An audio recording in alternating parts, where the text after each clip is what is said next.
So here is the quick outlook on gold for the week. Now, before I even go to the chart, let's quickly check the calendar to see what we have this week. All right.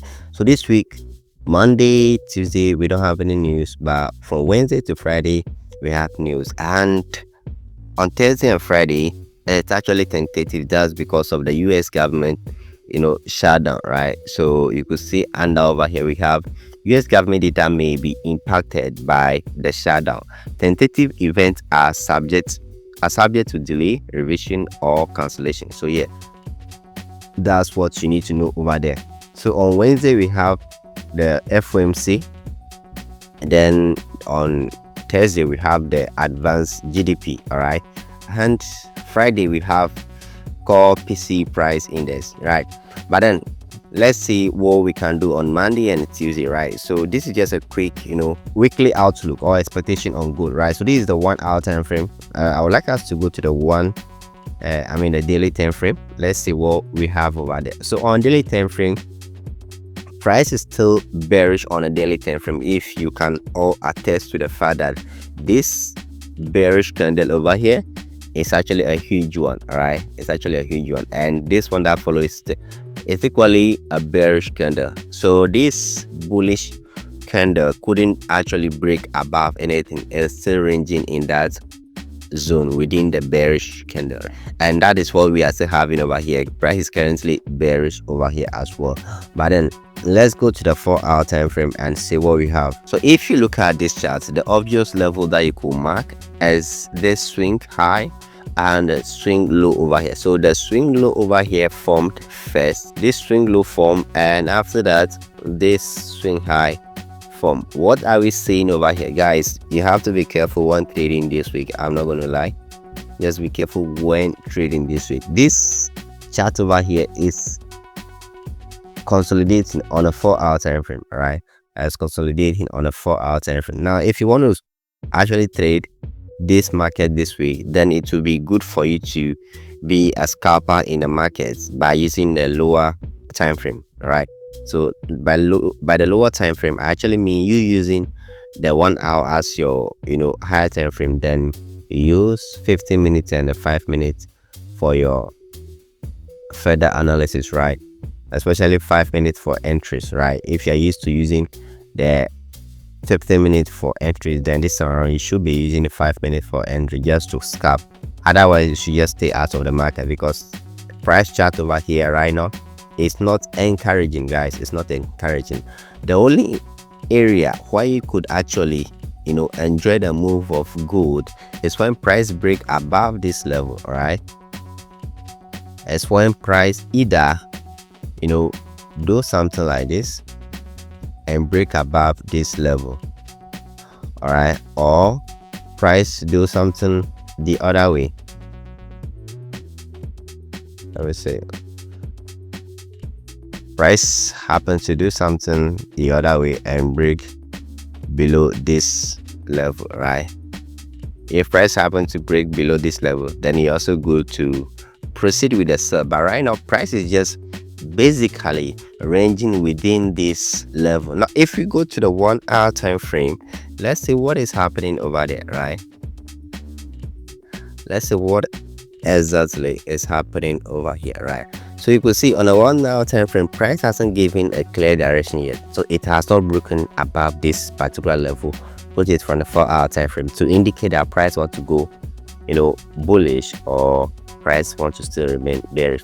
But then if you still want to go deeper and look at things, then we're going to have some formations like this, right? So let me start from here. We have this swing high, then a swing low over here. We have this swing high, swing low, swing high, swing low. We have this swing high. What happened is after this, right? Price begin to move down, giving us a swing low over here. Then we have a swing high. The next thing that we have is price giving us this swing low over here, right, at this zone. Then after that, you will see price moved up here, giving us another swing high. All right, then price proceed to give us this swing low. Now if you look at this, it's clearly an undecisive market over here. You can see price was trying to push up from here. All of a sudden, when it got to this level where it couldn't break above the level from the 4-hour time frame, price just basically decided to push down again, and over here it is still pushing down. See, if you look at this very clearly, you will see from here it created this swing high. So now it's waiting to create another swing low, and if that happened and price happened to break below this, that means we are going to see sales, in the market, unless the news on Wednesday, Thursday, and Friday happen to come and cause any other change, right? So let me just take this off right away. All right, so that's what we are expecting. Now if we go to 30-minute time frame, let me see what is happening over there. I'm gonna zoom out a little bit over here. I just believe you can see what I'm doing over here actually. Okay, so this is a 30-minute time frame. You could say the same thing that happened on a 1-hour time frame. I'm using the 30-minute time frame because it's the gap between 30 minutes and a 1 hour. It's not that much. It's just like difference of times 2, right?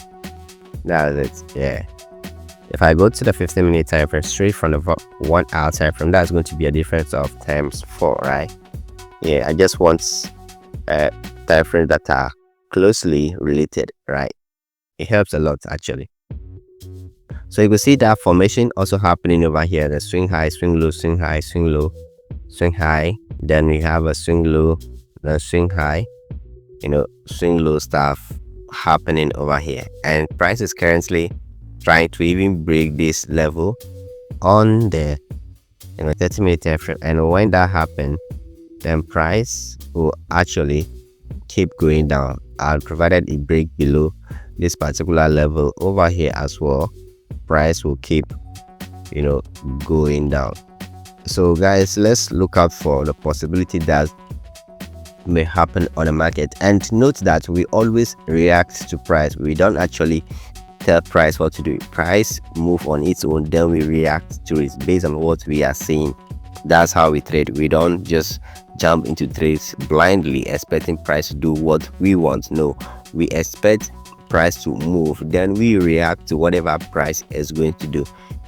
So guys, that is going to be a quick one for this week. Now if I go to the 15-minute time frame, what do we see over here?